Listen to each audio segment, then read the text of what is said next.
I'm guessing that if you're watching this video, you own a BMW R1200GS or R1250GS, and you believe you have a problem with the camshaft position sensor. That's this little switch here. What I want to describe in this video is how we detected a problem on this particular one, the way that we replaced it, and how we went about testing and making sure that we'd actually fixed the problem. So watch the video, enjoy it. I hope you get something out of it.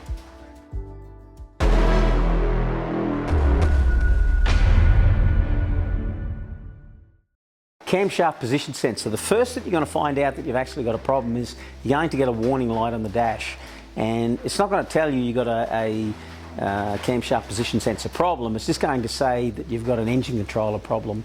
So all we simply did is we've got one of these HEX GS-911s.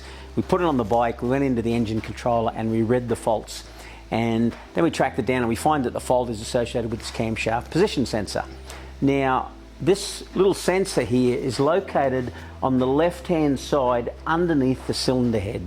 So it simply pushes in, and it's a little electromagnetic switch that detects the camshaft as it moves past. And I don't know what the purpose of this particular device is. I've never seen one before, but that's what it is. Now when you remove it, you simply need, you know, a T30 torque wrench or something. You're going to need a probably tension wrench to tension that bolt back up, but just simply disconnect the wiring. So it's got a little simple wiring plug here. Lift the clip, pull the wiring out, and then pull the camshaft position sensor out.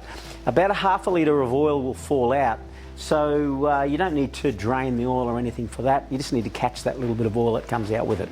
Now, what we did when we were repairing this, first of all, we just tried to clean it, and then we retested the fault after we reinstalled it, and that didn't work. So we ordered a new one. Cost us around $125 or something Australian, and had it delivered here. It took about a week.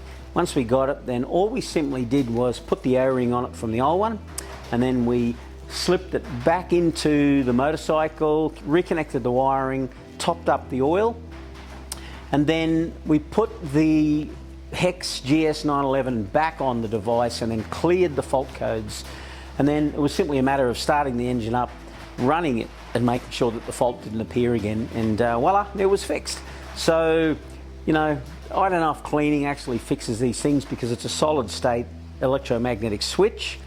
In our case, we had to replace it. Like I said, it's not a very expensive component. It's quite simple and easy to replace, and you don't need any particular skill sets, just a couple of tools to do that. And all you need is a HEX GS-911 to identify the fault first of all, and then test that you've fixed it at the end. So there you go. Hope that was of assistance to you.